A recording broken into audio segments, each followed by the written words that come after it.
Vincent Thibault, depuis un an, la France vit des tensions sociales, des contestations, et on n'a pas l'impression que ce soit prêt à s'arrêter. Comment expliquez-vous ces grandes tensions, malgré le fait que les chiffres soient plutôt bons? L'OECD annonce 1,2% de croissance pour l'année 2020. On dirait que la France se porte très bien économiquement. D'où viennent ces tensions? Ces tensions, elles viennent de loin. Elles viennent de loin. Date pas d'aujourd'hui, ça date pas de 2017, ça vient de beaucoup plus loin. On a aujourd'hui un modèle de société qui a énormément évolué ces dernières années, notamment avec tous les sujets numériques ou technologiques qui font que ça allait très vite, ça va très vite. Ce qui m'a, moi, assez surpris, si vous voulez, c'est que quand les gens qu'on a rencontrés, qui se sentaient totalement perdus, en fait, ces gens, ils ne savaient plus à qui s'adresser. Quand ils vont sur Internet, les procédures, c'est compliqué, qu'ils ne comprennent pas forcément ce qu'on leur demande.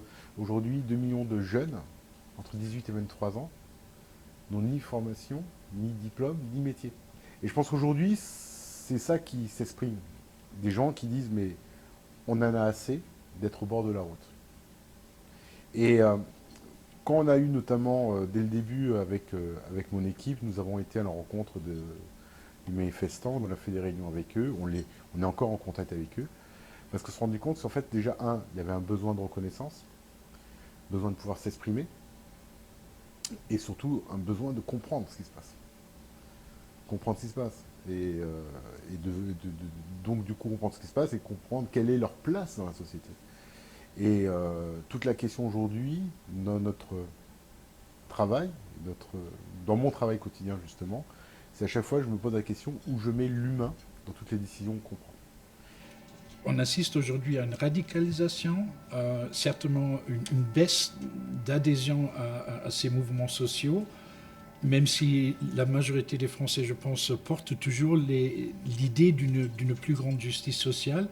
Mais cette radicalisation est en train actuellement vraiment de tout cacher derrière.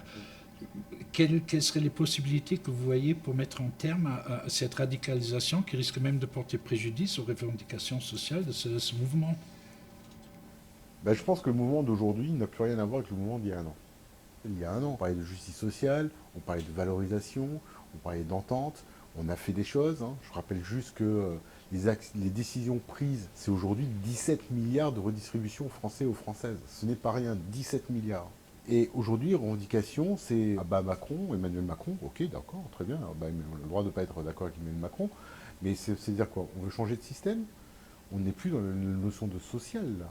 Et puis les Black Blocs qui peuvent s'exprimer lors des manifestations, je pense qu'en toute sincérité, eux, leur seul objectif, c'est de vouloir changer de système politique. Et plus grave que ça, c'était de même vouloir changer de système démocratique.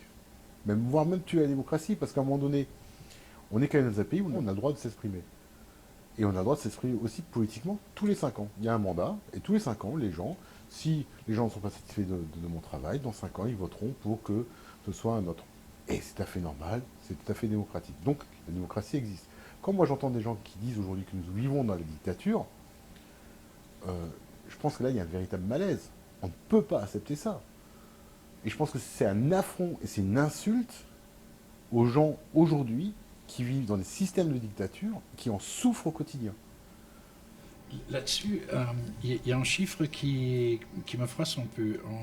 On a des sondages que 60 à 70% des Français soutiennent encore les revendications d'origine de ce mouvement.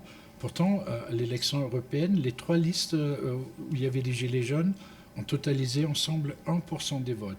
Donc comment expliquez-vous cette différence entre 1% et 70% qui, sur le fond, seraient plutôt d'accord avec ces revendications? Et parce que les revendications, elles sont partagées par tous.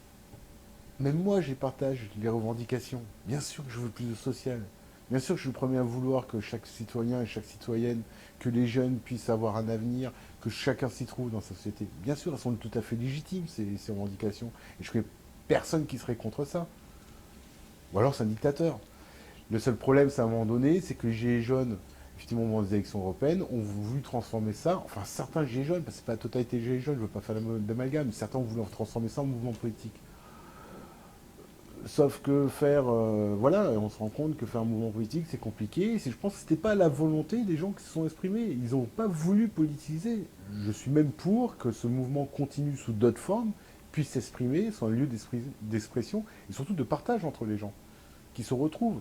Parce que le vrai sujet aussi qu'il y a derrière les Gilets jaunes, c'est que ça a permis à certaines personnes de recréer du lien social. De retrouver un lieu où on pouvait de nouveau partager, échanger ce qui avait disparu.